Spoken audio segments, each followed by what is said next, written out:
Awaiting instructions. It doesn't have to be maneuverable. It's just a bone.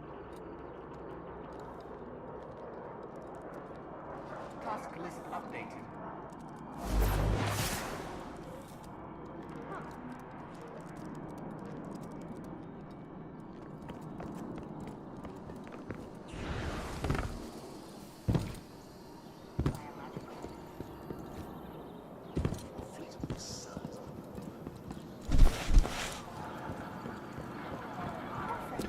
Enter the Crucible, Titan.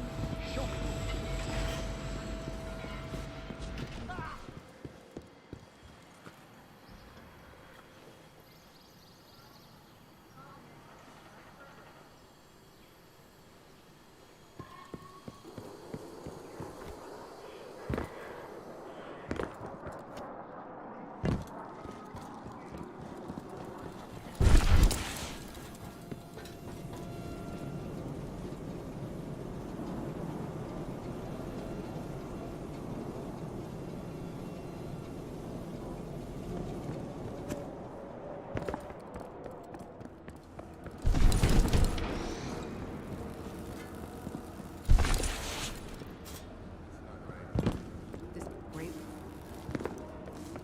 Everything.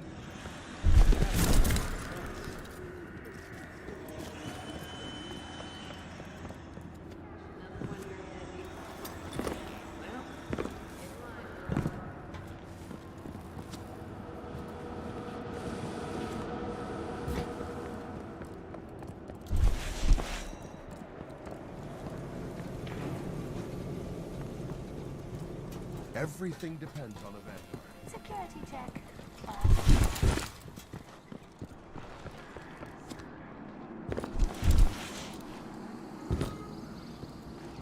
Time for a break. You want to listen to some music while we work?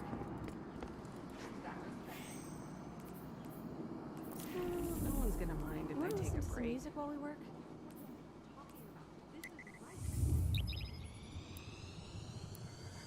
I think that's it.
Clash.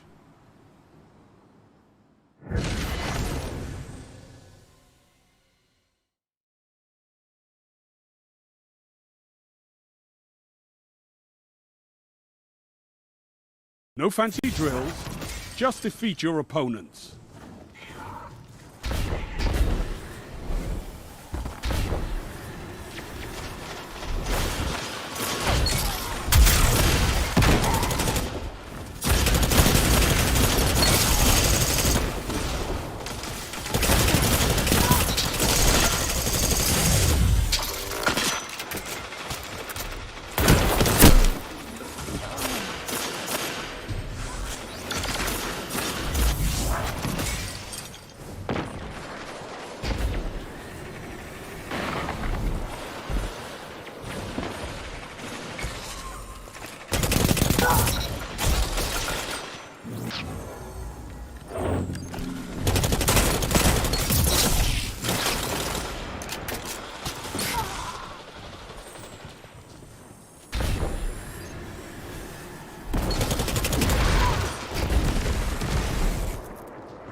why we have fire teams.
The enemy down!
Five minutes remaining.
shut them down. 3 minutes.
Strength in numbers, Guardian.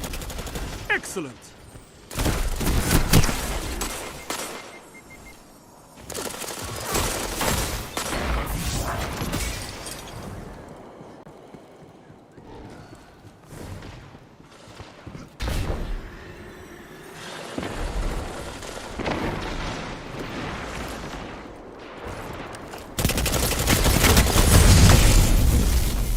One minute.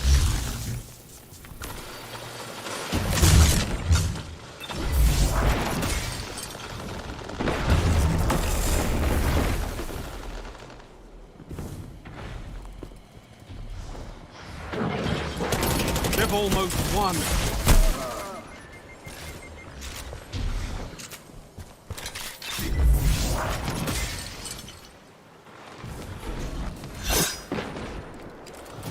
You've got 30 seconds.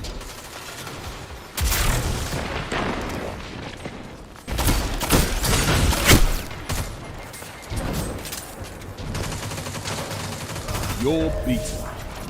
This time.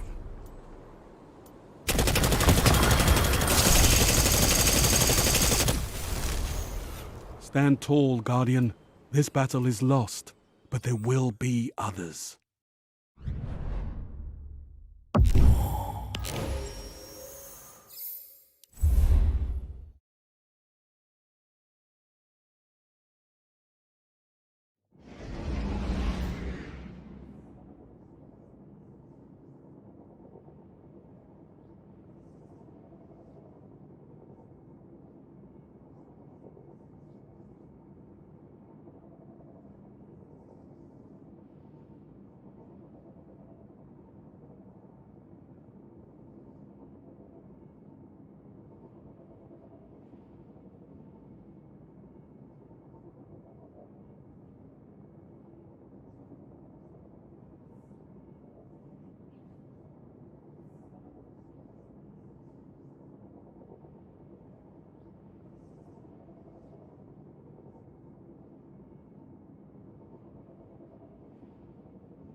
How can I? Checking.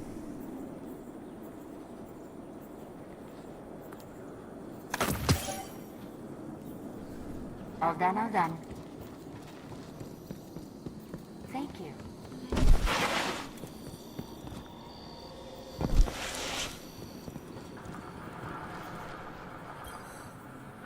Always good to see another hero of the tower.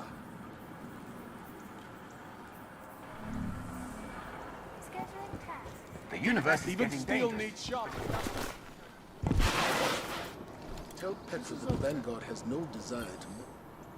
Let's begin.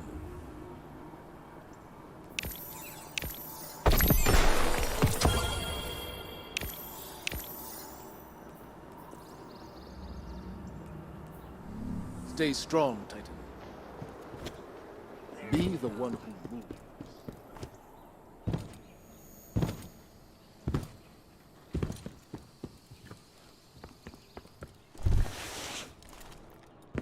New tasks must be submitted through the proper channels. Okay if I listen to music while I work?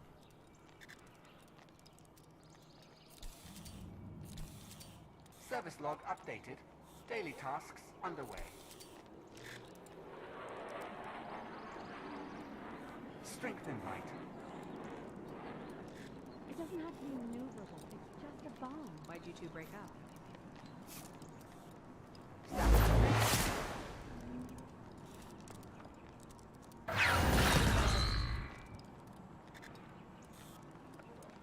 Uh-huh. This is not a combat zone. Move along.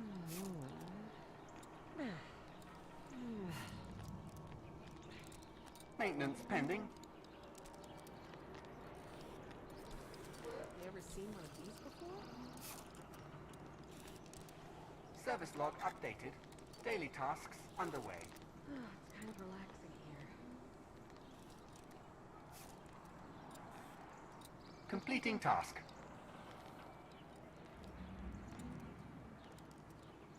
That's Service enough. log updated. Daily tasks underway.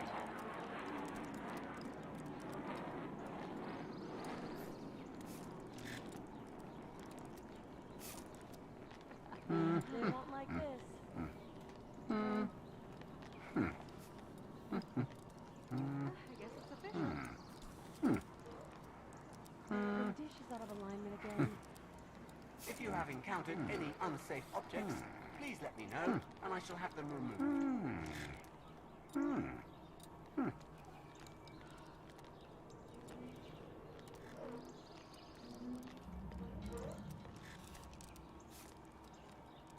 Scheduling. There are tasks to be completed. Just a Move bomb. along.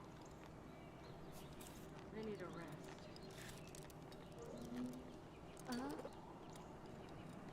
I like to watch the feeds while I work. Stick as many missiles in it as you like. It's still a flying fun. Do you think you can get those parts to work? Service log updated. Daily tasks underway. They won't like this. I need a rest. Service log updated. Daily tasks underway. Just gonna take a minute. This was harder last time.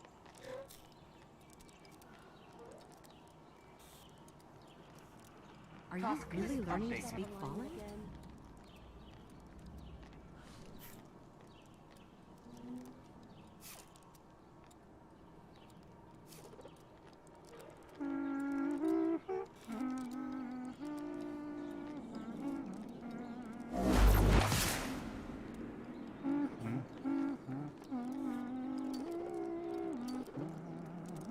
This is not a combat zone.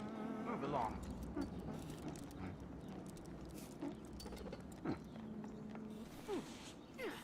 I'm gonna up the voltage. Huh.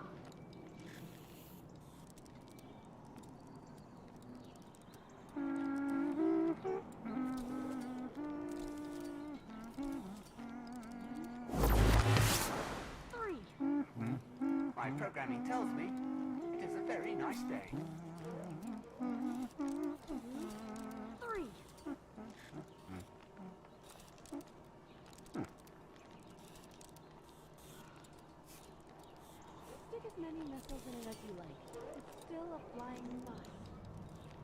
Task list updated. Stick as many missiles in it as you like. It's still a flying bus. Completing task. Why'd you two break up?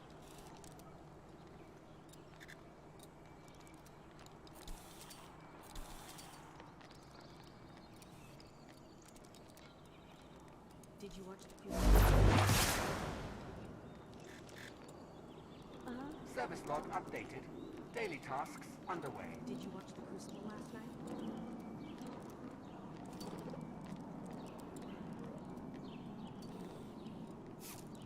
It doesn't have to be maneuverable. It's just a bomb. It's kind of relaxing here.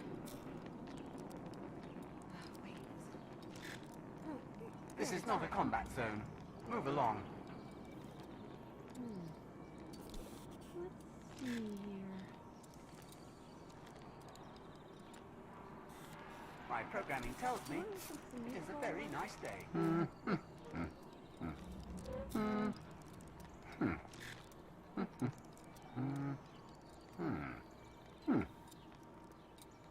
gonna do it.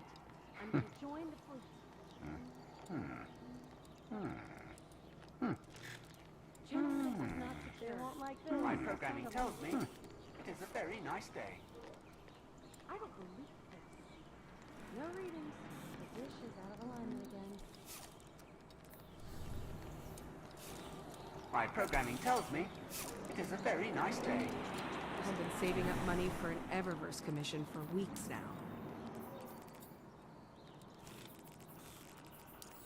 Okay if I listen to music while I work?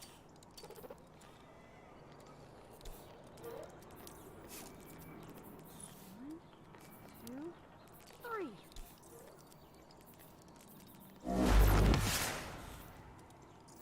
Service log updated. Daily tasks underway. Time for a break.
Clash.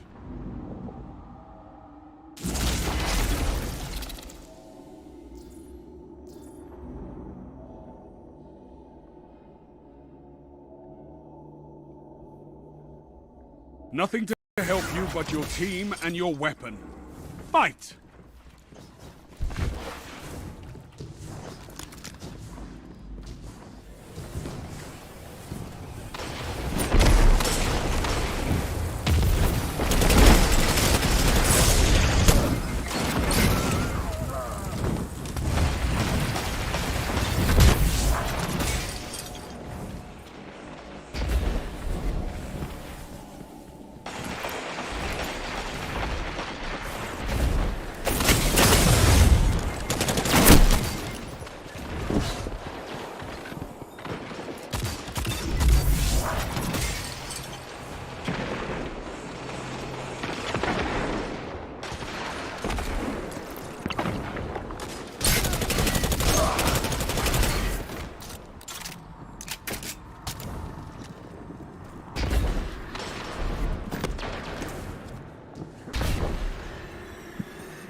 That shut them down.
Shut them down.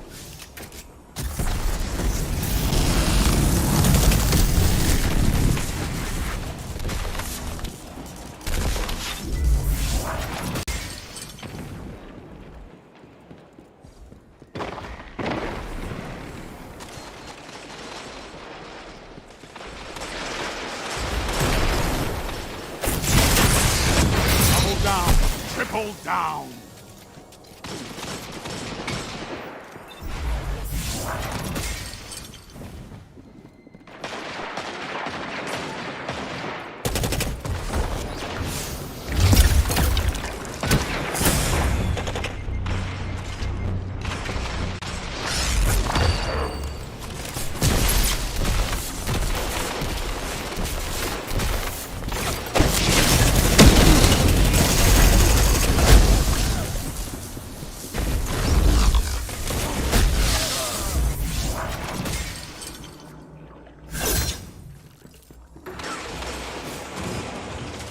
Only 5 minutes left.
shut them down.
One minute.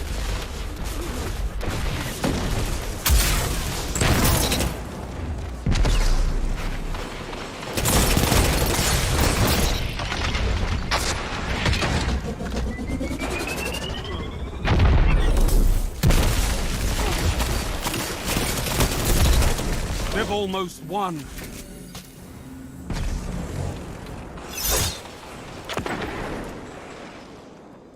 You've got 30 seconds.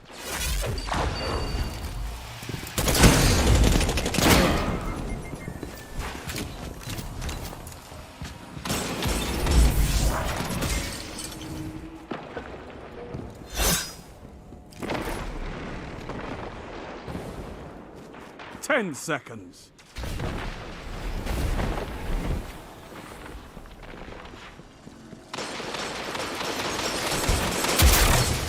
Rise from this loss and fight again.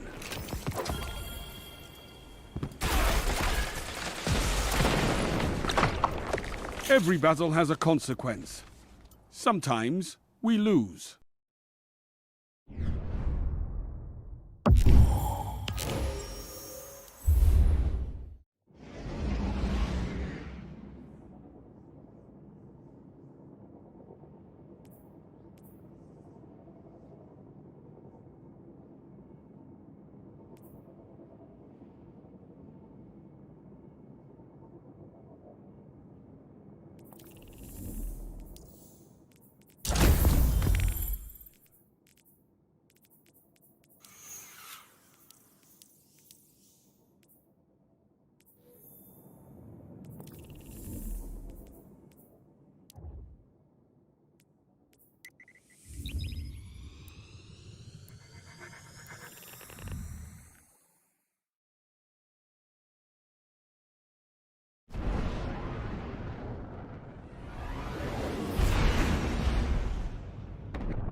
Like, there really have been so many special memories. I had 2 reoccurring Trials dates every week when Trials of Osiris was going on. One of them was for Dr. Brosnaps, and then the other one was on Monday nights. I would play Trials of Chilcyrus with some friends that I met online. One of them, Dopa, I got to go to his wedding a couple of years ago, which was really cool. We've been friends IRL now for years. And the other one is my boyfriend of 5 years now. And I still can't believe how crazy it is that Destiny brought me to Twitch, which introduced us to each other. And as a result now, we have another little guardian. She's a future hunter main for sure. But she quite literally would not exist if it wasn't for Bungie / Destiny and Trials of Osiris.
I think another one of my favorite moments was the D2 reveal event.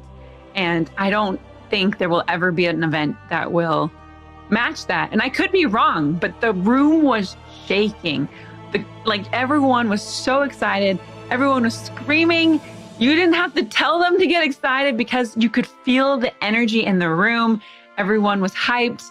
There was like this vibration in the room of how excited everyone was. And it was just, I remember just holding Watts' hands while the trailer was going on, and Zavala just came down, bubbled up, and I'm pretty sure we cried together. We cried while holding hands watching the cinematic trailer for the D2 event. So I remember that being such a huge, huge moment. And I just knew that I was a part of something that was way, way, way bigger than I thought.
I think that my favorite Bungie memories are always probably going to be my childhood LAN parties I would have growing up with my friends.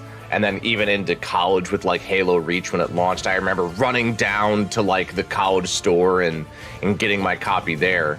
But as an adult, I don't think I could ever replace the memories I have about the day one raiding I've done with my friends.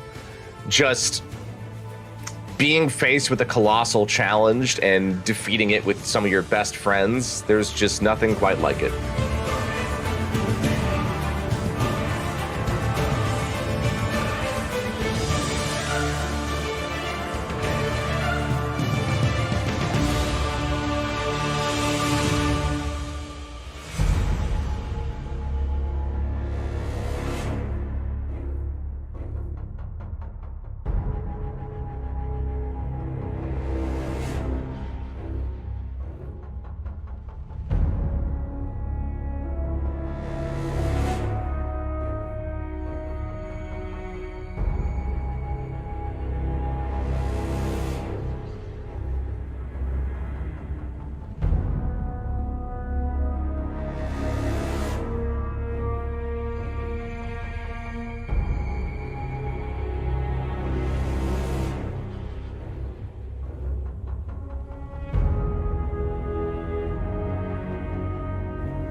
My clan math class in 2016 rented out a house for PAX, and easily one of my favorite memories through all of this has been being in that house with them for a few days, just hanging out, everybody chilling together, and just having a really, really good time. So I never would have had that without Bungie and Destiny. So.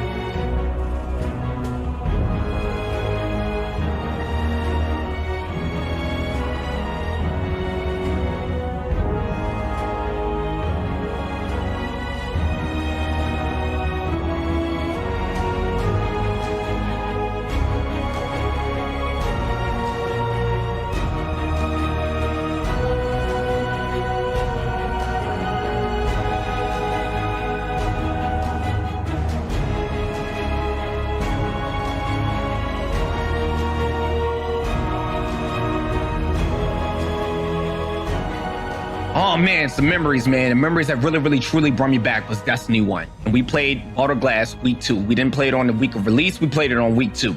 And when we first experienced the raids, me and the boys from work, I didn't really know too many people. We went in that raid, man, and we defeated the first encounter. We beat the first encounter.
You know, the thing about Bungie memories for me is that it's memories of my friends, because Bungie games are about friends. It's 4 friends sitting in a room, everybody with their own Xbox, everybody with their own TV, and everybody yelling at each other because the one person keeps bringing the gravity hammer into the elevator, killing all of us. It's Destiny with a crew, 6 people, tired, long night, and you haven't beat the raid boss, and you want to beat that raid boss, and the last run it works, and you yell for 25 minutes before you log off.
I had just moved to the States, and the very first friend that I made here was a Guardian that I found in the Cosmodrome. And that Guardian has been my best friend and brother for 5 years now, and that was only the beginning of a very special relationship with Destiny for me. Some of the most beautiful moments of my life have been driven and shared by the Destiny community, including coming out and watching hundreds of people that I didn't even know just come together to show love and support and solidarity. In that moment, I knew that I had found a home away from home. And this game and this community constantly reminds me that we're not Guardians just in name. We truly are bearers of light.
up, man? Yeah, if you guys just want to have a seat, and it's just literally recording a conversation, so. All right. What could go wrong? So I was 11 when you started the company, but you're not that much older. Like you weren't that much older. Like what is the like? Take me all the way back. I guess that's true. Take me all the way back to the moment where you're like, I want to do this. Yeah. There's a funny thing for like a lot of my life. When people would ask me, like how did this start? I'd be like, I don't know. It was kind of weird. I just like started making games, and it seemed like it was fun, and I kept doing it. And when I really started thinking back to my childhood, like I've been obsessed with how like rules can change human behavior, and how you can all agree to play a card game by a certain set of rules. And the adults that I was observing, as a kid they could play cards all night and laugh and interact in whatever way that they did. And yet you could take a different set of rules, for example, a set of rules that a 5-year-old made with the best of intentions, and the adults would like nod and laugh, but they would only play that game for 3 minutes. And like that is like always fascinated me. And I realized, like looking back on it, that I've been doing that my whole life, and it like irritated my friends, and they didn't want to play. I mean, because we start as a game designer and you suck. Like you're terrible. Like your games are horrible. I mean, they're not even games. They're just, it's almost, you're just like a little tyrant trying to get people to do things. And I remember like I probably spent like weeks building this like really complex pen and paper adventure game on index cards. And I'd like drawn pictures of monsters and everything like this. And I remember finally getting, a friend to play it at school. And it was like the first dice roll, like some creature like killed his character or something. It was just like the worst possible, like outcome. And I was like in 4th grade or something. But some kids look at the garbage truck and are like, that big, powerful machine. Like, that's what I want to be. But to me, it was the deck of cards. Like, I want to know how to control that. Like, that, like, power to build an experience that when people come into it, they leave with a smile on their face or more connected to the people around them. Yeah, I've been doing that forever. It's kind of crazy. Way before computers. And then of course, right, I saw games on computers and I was like, wow. My perception, based on all of our time together, has actually been like you are more interested in the making of them in a bunch of ways than playing them. Like playing games isn't like it's not an explicit hobby of yours. Like you're educating yourself. It's more work, but it's like you're always making stuff. Yeah, I think this is true, and I feel a little bit like guilty about it sometimes, because I think it is the most dangerous thing as a designer to enjoy the making more than the playing, right? Because the number of things you can enjoy making is infinitely larger than the number of things that you can enjoy playing, right? Much less other people can enjoy playing. And so, yeah, what you say is true. And I feel like it's sort of like an addiction that I've had to fight so that I make things that are worthwhile. Because it's, the whole shtick to me is about, touching other people, like somehow. Yeah. So we talked a little bit about kind of the origin. I want to jump ahead again. I'm going to jump to my life, 2004. I remember I finished the campaign for Halo 2, and my friends and I got distracted a bunch by the multiplayer, and I finished it the same night I finished Metal Gear 3. And after I finished both of those games, I went and watched this Vidoc, the documentary that, like, I look at now, and I met a bunch of y'all, and I'm like, oh, I didn't pick up on all the, like, human suffering in this documentary the first time I watched it. Do I get to sign your? No. Do you remember this? I looked for it actually before I came in today. I don't think I have it anymore. You don't? Yeah, no, I remember the sweatshirt. Yeah. Okay. Yeah. Okay. Yeah. What is this from? Like, what is this actually? I've like wondered this. Like, what is this? It was just like, what? It said Osiris on it. I thought it looked cool, and yeah, I bought it. I have no idea. Sadly. Right. Yeah, I have no idea what it was. Yeah, I still, to this day, I remember the sweatshirt, right? And this is this moment that I became like aware that humans make these things. Because otherwise it was like magic, right? Like there's nothing in 2004 about look at these developers making stuff that you care about. That's not like there wasn't really much of like the internet sucked too. Like you didn't have like, look, you can access these people, and none of that. It was a totally different time. So I'm watching this documentary, and this dude shows up, and so the paraphrase is like, like the cynical gamers who something doesn't grab us in 5 minutes.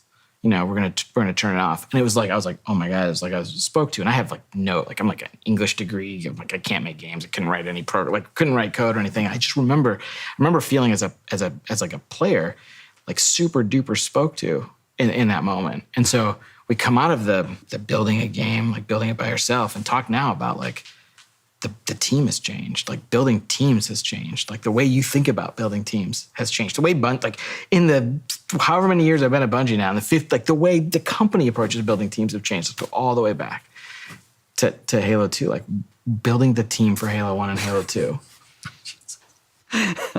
Yeah, I mean, I think if like past Jason was here, he would disagree with a lot of stuff that I'm going to say, but I think compared to the intentionality that we, try, sometimes exhibit, know we should have about building teams and how important teams are.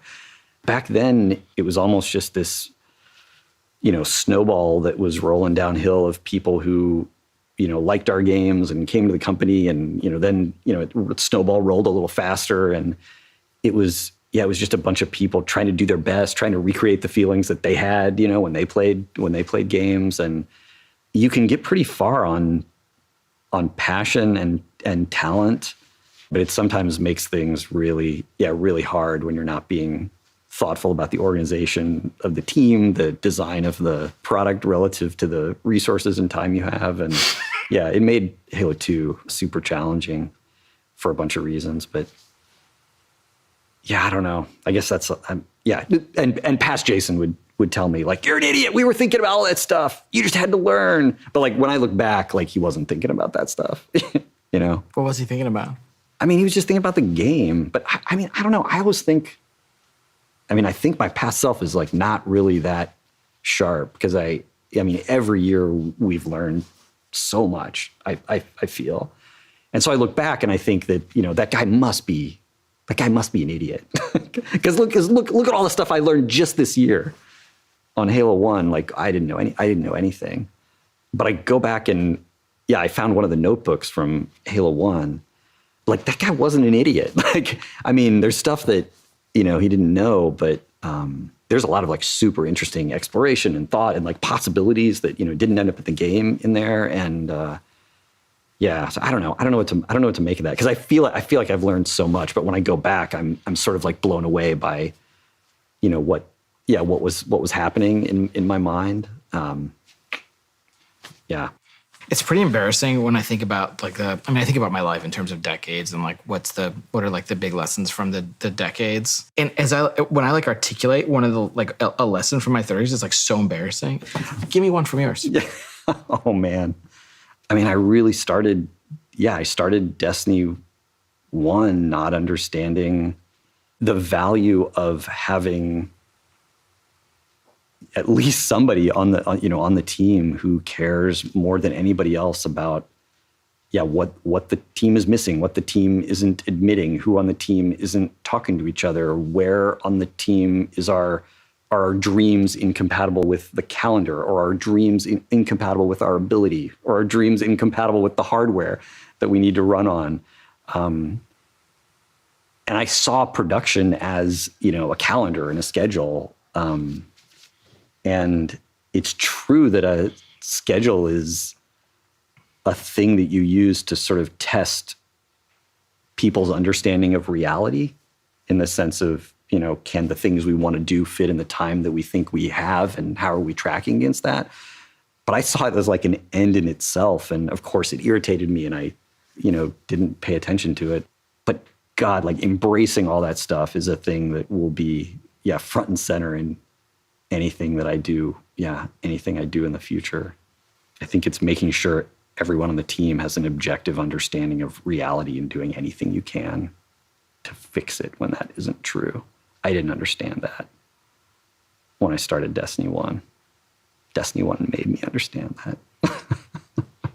So What I want to talk about now is where computers are heading. Mm-hmm. Where's it going? AR is going to be the thing that displaces mobile. Like I'm so sure of that. I'm so sure we're all going to be wearing glasses, and all the TVs are going to go in a landfill. All those companies are going to go out of business. All the cracks in our ceiling are going to get fixed in our glasses. Like so many people are going to end up with virtual pets and windows out to the Taj Mahal or the Eiffel Tower, and maybe it'll be 20 years. Like I think it's going to be a lot sooner than that, and I think it's going to be really interesting. And when it happens, like the reason that you're going to know it's going to take over the whole world is everybody's going to laugh at it. Like everybody's going to think it's ridiculous. When the iPhone, came out, the stuff people were saying to like not admit that they were holding like a chunk of the sun in their hands that was going to change the world. Like the stuff people said was ridiculous. And people are going to do that again. And the other interesting thing about AR is if you have AR, you have to have local compute because you need high frame rate. You need to be able to render all kinds of crazy stuff like right there, like, within 2 feet of your body. Yeah, which means I think all the cloud computing stuff totally going to happen, absolutely going to be a thing. But we're not going to transition fully to, thin client. But yeah, those would be my 2 predictions. Local compute never goes away. AR displaces mobile, like 100%. So on a long enough horizon, how are we going to get ready for that? we got, it's a great question, and I think the answer is like we already are. Like I don't think what's going to happen is there's going to be a whole new slew of games that can only happen in AR. I mean, there's definitely going to be some, but I think in a lot of cases, what's going to happen is people are going to, throw away their TV and have a way bigger TV, or they're going to go to a totally virtual space that has a bigger, screen, and they might play some tabletop or strategy games in a different way. But I think people are always going to be playing first-person shooters, with some kind of input device on like a virtual, window in their visual field. And so I think a bunch of the stuff that we're great at doesn't, get tipped over by this. The thing we're great at, right? So let's go all the way back. Bungie games, someday. Not the company's still there, but I think a lot about my life through the lens of what would go on my tombstone. I just do. I think it's like completely busted. I don't think it's like a thing a normal, like reasonably sane human being would do. But I think it's a simple way of summarizing your existence, and it's the acknowledgement that these existences sometimes come to an end. The question I want to ask is about Bungie's epitaph. What is that simple distillation of what Bungie is? The tombstone-worthy distillation. I was on the 271 coming back across the bridge home, one night on the bus, and these 2 guys in front of me were talking, at first about college. Like they were older, but they'd obviously like gone to college together, and I think they worked together. And at some point they started talking about Halo, and I think it was Halo 2 for them. And they weren't really talking about how much Halo meant to them. They were talking about, and they weren't really talking about how much they meant to each other, but that's what they were doing, is they were sharing those stories of, where they were and what they were doing and how they were feeling. And, that moment, that's like still keeping me going. I mean, that might fuel me for the rest of my life. And it's not the only time that's happened, but you get a few of those, and, that's all I want. It's just people sharing memories in an experience that, wouldn't have existed without, you bleeding buckets of blood into the, whatever code or design or something like that. That's what, 2 people having an experience that they wouldn't have had, if you hadn't created, what you created. Like that's, I don't know. That's what matters. That's what matters to me. We're done.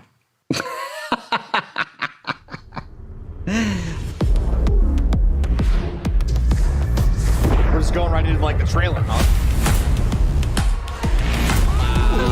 This is what I brought you here to see. Beyond light! This is just a tool. It's an ice tornado, dude. That was the sickest thing I've ever seen. I'm in space! It's freaking Aldrin! Bow. No. What the heck? What's those baby falling? They're so cute! No. Together, we are enough.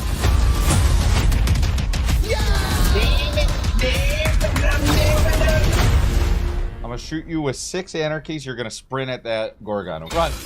Godspeed, little doodle. Run.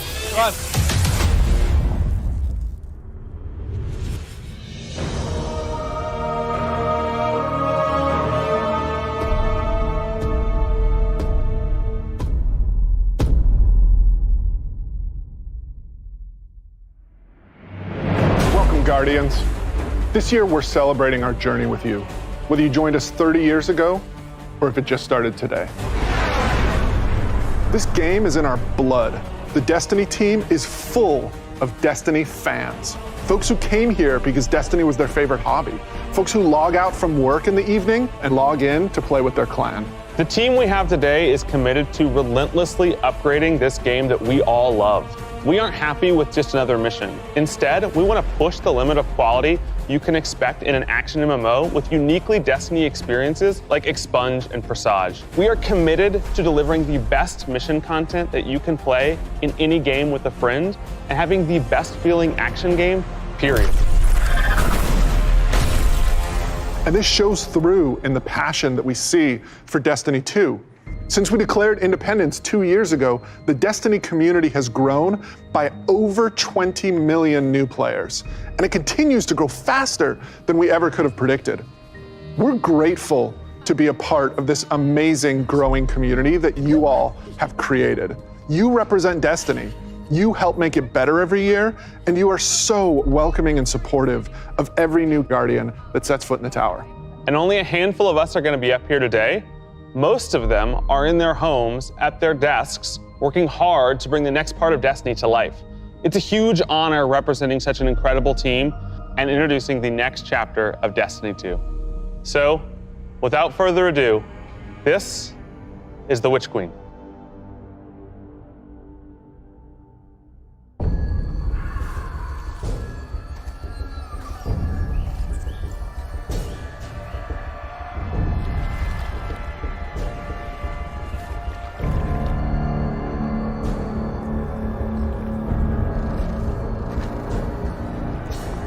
Truth is a funny thing. Does it live in the world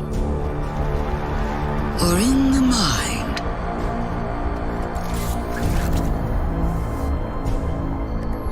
Is it constant or can it be bent?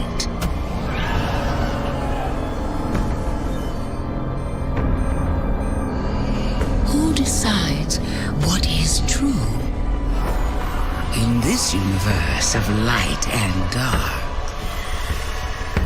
there is no greater power. Tell me, little lights,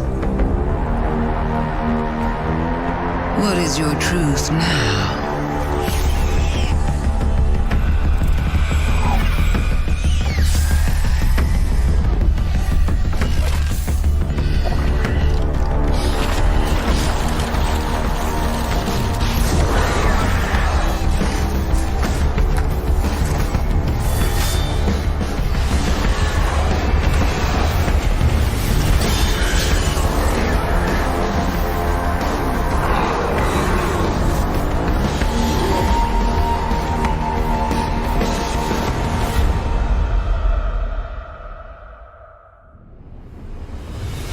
Oh my god, James. Savathun is serious. I think she's the most dangerous villain we've faced yet. 7 years we've been building up to this moment, and she is finally stepping into the spotlight and showing us who she really is.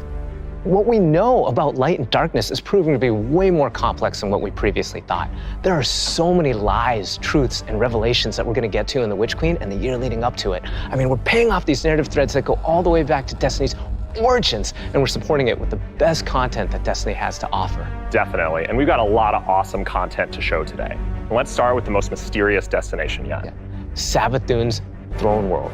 This is an uncharted wonderland of secrets and lies. It's this place that she's created in her own image, this surreal and majestic light-blessed world. She has this castle that she rules from. It overlooks this dark, swampy underbelly with this lone pyramid ship out there. It's the future world she wanted to create, built atop the darkness that she left behind. And Throne Worlds, they're a deep part of Destiny lore. Powerful entities create these pocket universes, and when we're there, we have to play by their rules. But now, our own light powers are being used against us. I mean, she has this whole army of Hive that she's ascended to the light and brought along with her. These are the Hive Guardians, and they are the backbone of her new army. We've talked a lot. Let's show a little. Let's take the first ever look at the Witch Queen gameplay.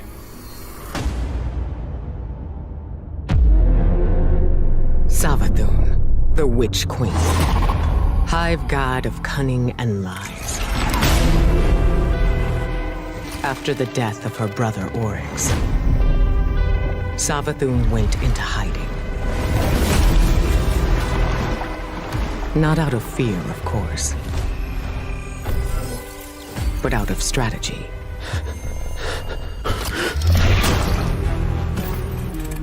In her greatest trick yet, stealing our most sacred resource.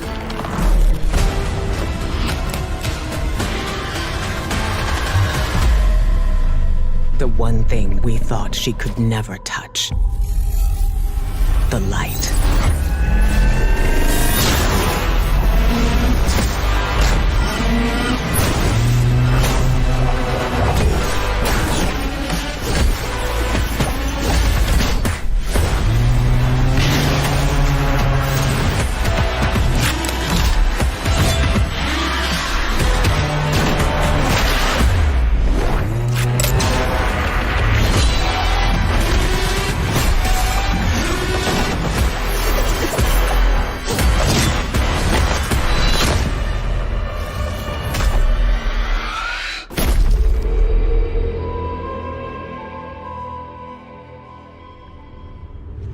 I cannot wait just to reach out and just crush a Hive Ghost in my hand. Yeah, I mean, we've been defined by the light for so long. This is uncharted territory for us. I mean, we're in strange new places. Like the Throne World, it's haunting, but it's gorgeous. It's beautiful. There's a lot to love.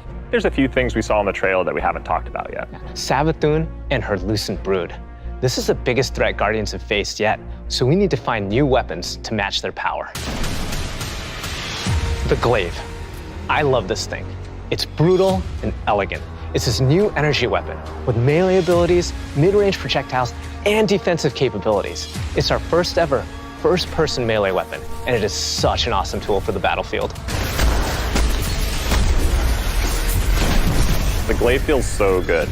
Just jump in and unleash these brutal melee combos and transition right to an energy blast. It's really powerful and has a lot of utility. So, we've told you about what the Glaive can do. Now let's talk about how you're going to get your hands on one. These weapons don't come out of chests at the end of missions, and you're not going to find one roaming around the Throne World. Your first Glaive is not going to be found. It's going to be built. Yes, weapon crafting is coming to Destiny 2. Now, chasing weapons has been an integral part of the Destiny Pursuit game since the beginning. And over the years, we've added more deterministic paths to get the rolls that you want on guns. Think things like Umbral Engrams and the Raid Chest. Weapon crafting unlocks the freedom to choose all that and more. It gives us ultimate control over the guns. Now, this is a combat-focused crafting and progression system. That means the more you use these weapons, the more objectives you complete with them, the more you'll level them up, and the more powerful they grow over time. And at launch, here's the awesome thing. You'll be able to craft all Throne World weapons, new raid weapons, and the seasonal weapons. There's just a ton of stuff to do in this system. And the Witch Queen is just the beginning of weapon crafting.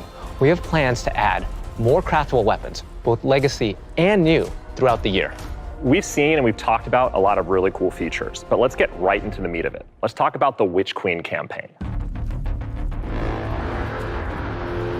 I love campaigns. They've always been a cornerstone of the Destiny experience. They're rich, deep stories interwoven with big combat sequences and memorable characters. They take us to remote worlds in our ever-changing universe. And so we're putting extra care into the campaign for the Witch Queen. We want you to feel those goosebumps when you step onto the throne world for the first time and come face to face with Hive Guardians.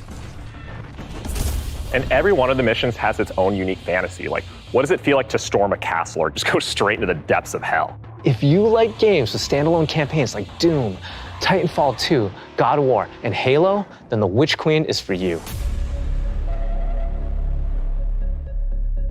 So, in addition to our classic normal mode, Legendary is our tougher, aspirational version of the campaign, where the enemies hit harder and respawning is heavily restricted. So every battle is a gut punch.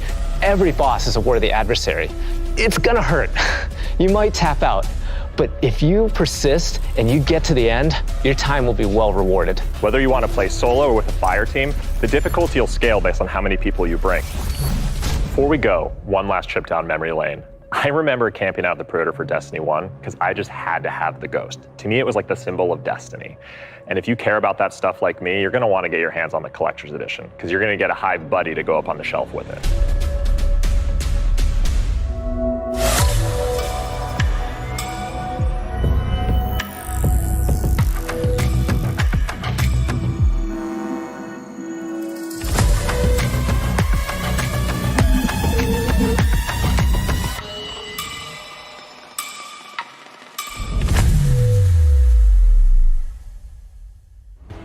Wow, that was so cool. Oh, I'm man. so excited for this one. And that's not even everything that's in there too. I know. Those are the hero items, and they're, I think, one of the best ones that we've ever done. Collector's editions have always been like this really perfect jumping point to enter the worlds that we build. And actually lifting like in-world objects and putting them in players' hands is it's just a good feeling. We don't just put random items. Everything in there means something, and it helps push the narrative. And there might be some puzzles to unlock in there as well.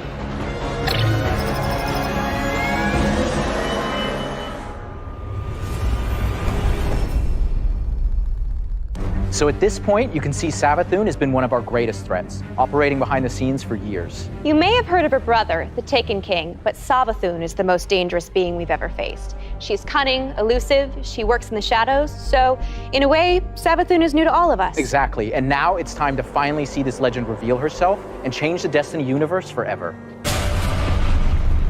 But when we talk about the overarching story of Destiny, we don't just mean the plot lines or characters that feature release to release. Narrative is a guiding force in Destiny, and we're calling on its rich history of world building, bringing that to the forefront and growing it in a bold new direction.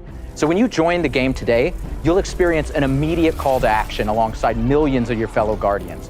During this past year, we watched the results of your actions play out across Destiny's seasonal releases. You've redeemed old foes, brought former enemies to the bargaining table, learned that there's always more than one side to every story, and built alliances no one ever thought possible. And on the largest scale, you'll experience a vast, living, interconnected world of stories that's striving to a greater end. We need you, Guardian. You'll experience this alongside a massive community of Guardians, release after release, together. This is our universe's cosmic purpose. This 10-year journey we've been on since Destiny 1, it's drawing to its dramatic conclusion. The Light and Darkness saga will end. But make no mistake, Destiny 2 will not. We're building not so much to an ending, but more to this transformative moment for Destiny 2's future. Last year, we announced the Witch Queen and the following expansion, Lightfall. And now we're excited to announce the release after Lightfall, the final chapter in the Light and Darkness saga, Destiny 2, the final shape.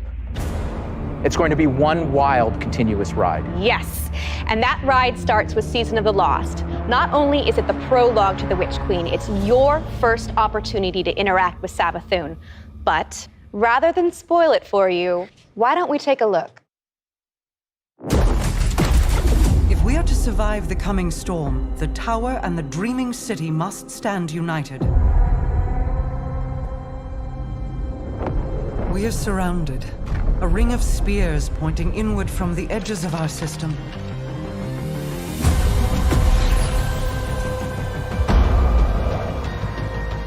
The Witch Queen is no less dangerous now than she has ever been. We must uncover whatever secrets she knows with the time that we have.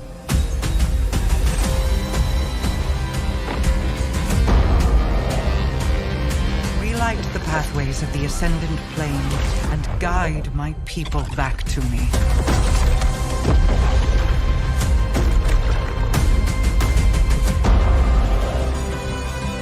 There is a malevolent force at work in this plane, Guardian.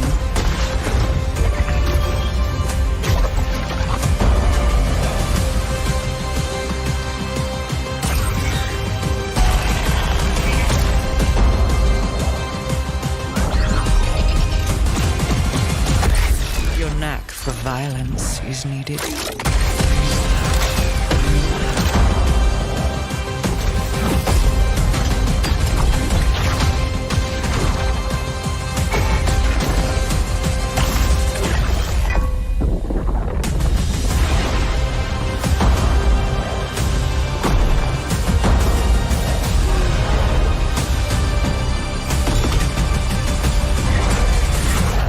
With them, I can save us all.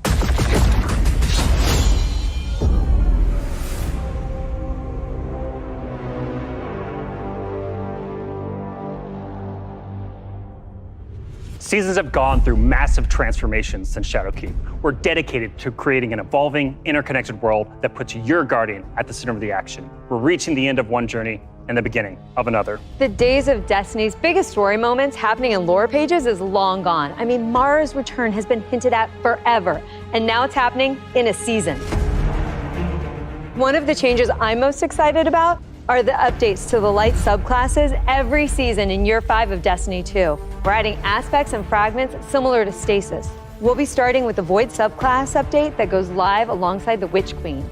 But the Witch Queen is only the beginning of what's to come, and Season of the Lost is the prologue to that story. It starts off with Mara Sov's return to the Dreaming City, and with her return, all the Awoken technology comes alive. But the Hive God of War, Xivu Arath, has reemerged and has Guardians and Mara in her sights. Guardians must forge a path through the Ascendant Plane to save Mara's lost coven of witches before Xivu Arath can reach them. And to aid you in this task, you'll have the Wayfinder's Compass. The time is at hand. The beacon is shining bright and the ley lines are set in place. It's an ancient Awoken artifact that gives the wielder the power to uncover pathways, secrets, and treasures within the Ascendant Plane. There's a plethora of new weapons coming, including a suite of legendary stasis guns that will stop your enemies cold. The armor makes you feel like you're a member of Queen Mara's court. And no season is complete without new exotics, and Season of the Lost features one once intended for Uldren.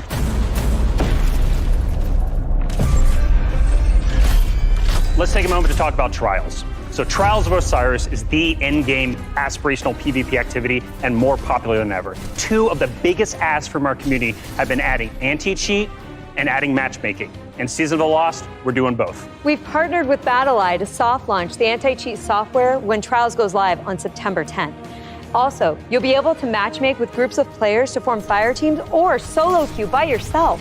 And we've remixed how rewards are distributed to give all players the opportunity to earn some of the best weapons and coolest armor in the game. That's right. We're shifting away from winning matches as a primary way to earn loot, and instead winning individual rounds and completing matches will allow you to earn some rewards. But Going Flawless hasn't changed. So if you want to flex those PvP skills, the Flawless Chest will still be the only place to earn Adept Trials weapons and unique cosmetics. All right, so the next chapter in Destiny begins right after this stream with Season of the Lost. Return to the Dreaming City with Mara Sov and learn the mystic art of wayfinding. I'm so excited crossplay is going live today. And today is your first opportunity to jump into Destiny with friends on any platform from all over the world, playing together.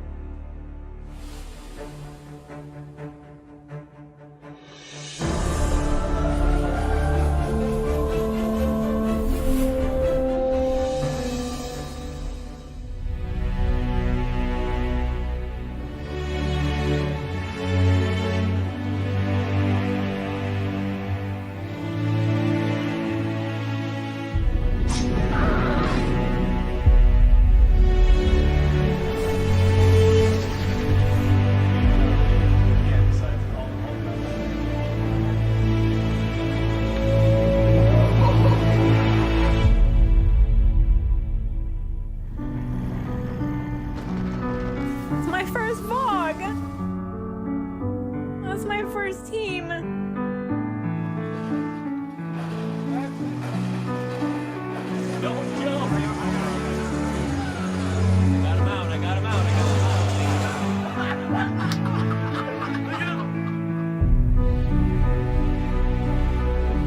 As a company that prides itself on taking care of its employees and their significant others and their communities and those who are in need, it's pretty devastating as we look at the racism in America. And our intention is to do better and to leave the world in a better place. We want to be a part of that social change. Fuck racism.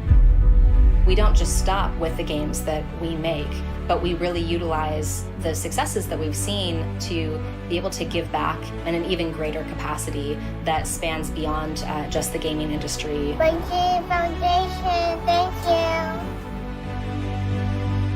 Pressing button. We're live!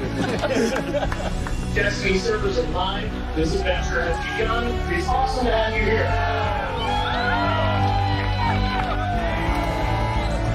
Bungie, Bungie, Bungie.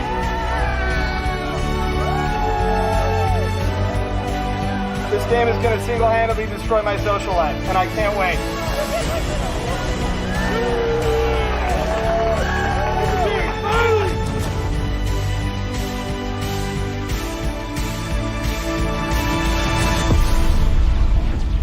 All right, Guardian. Time to kick him where it hurts.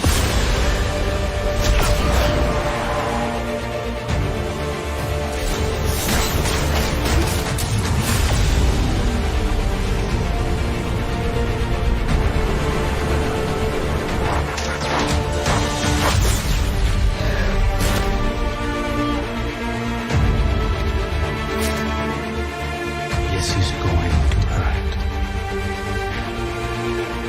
A lot.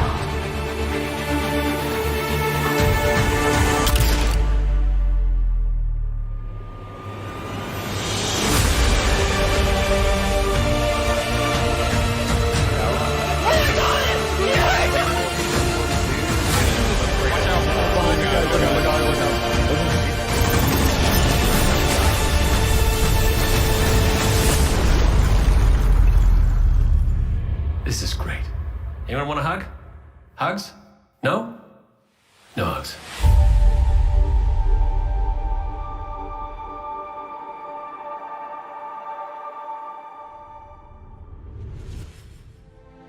How do you follow that?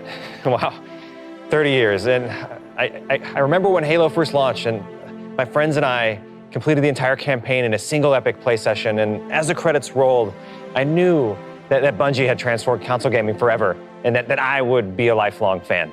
Yeah, it changed how we played games too. I remember getting together with friends for Halo weekend LAN parties. We had so much fun. And 30 years of Bungie games is something special. It's something worth celebrating together. So we're gonna have a party in Destiny 2. Starting this December, we are launching the Bungie 30th Anniversary Celebration in Destiny 2. Free for all players, the 30th Anniversary Celebration will offer a new 6-player matchmade activity, secrets to unravel, and rewards that commemorate our long and storied history together. And that's just the beginning. In addition to the free event, players can also purchase the Bungie 30th Anniversary Pack that includes a new treasure-themed 3-player dungeon set on the Cosmodrome within the fabled Loot Cave. Players will plunder its depths to discover an exciting new Thorm-inspired armor set and fan-favorite Destiny 1 weapons like Izaluna and Thousand Yard Stare. It even has the Claymore sword from Myth. Purchasing the pack unlocks a range of awesome Bungie-themed armor ornaments and cosmetics to collect, including ornament sets inspired by the Bungie 30th Anniversary Celebration and Marathon. But the dungeon holds one more secret. The crown jewel of its weaponry is a Destiny 1 classic. Gjallarhorn is making its long-awaited debut in Destiny 2. We're going to take its iconic status to the next level. Galley has been carefully updated for the Destiny 2 sandbox. So, this December, join your friends and collect exclusive rewards during the Bungie 30th Anniversary Celebration. But the party isn't only happening in Destiny 2. We've partnered with Nerf Limited to create a functional, dart-firing Gjallarhorn. We'll have more on that soon. And that's not all. Here's a look at some of the incredible loot we've made over the years and a sneak peek of what's coming up.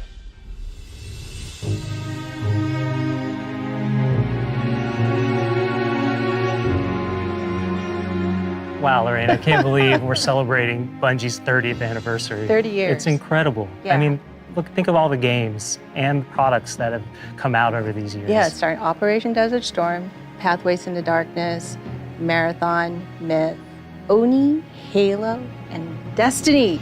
7 years of Destiny. It's an amazing journey. So excited, we have a lot of really cool stuff coming up and a lot of other things in the works, of course, as always. But yeah. I mean, what do we have? We have the Fallen Captain statue, which is incredible. And then we have the helmet, the Celestial Nighthawk That thing helmet. is so cool. Yeah. And my favorite, the Arcadia jump ship. Yeah, I get goosebumps just thinking about that. It really gives me that nostalgia from Destiny 1. And so I think it's a great way we're going to celebrate not only Bungie's 30-year heritage, but the 7-year heritage of Destiny. Yeah. And it definitely gives you the feels.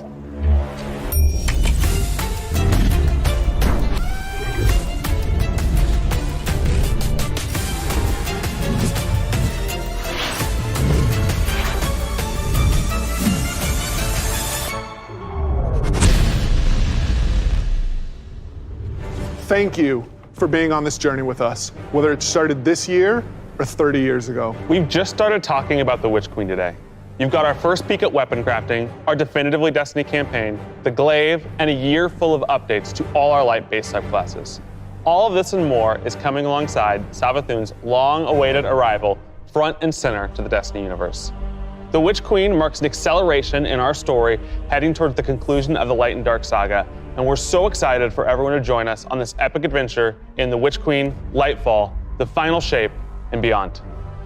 And the Witch Queen's gonna kick off another amazing year of Destiny with 4 great seasons packed with all of the narrative, events, and rewards that you've come to expect from us. But there's even more coming next year than just our new seasons. The deluxe edition of the Witch Queen will also include 2 brand new dungeons to be released in 2022. And we're also going to be remastering another classic Destiny 1 raid and releasing it free for all players. This means going forward, starting this December with our 30th anniversary event, there will be a new piece of raid or dungeon content in the game every 3 months.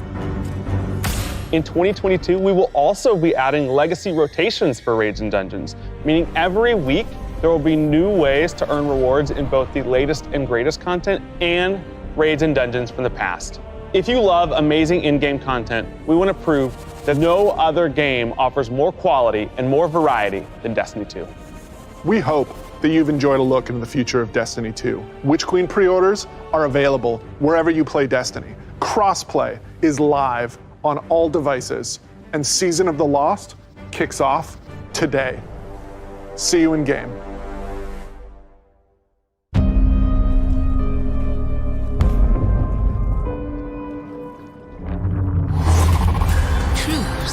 Is a funny thing. Who decides what is true? Tell me, little light. What is your truth now? The Witch Queen is no less dangerous now than she has ever been.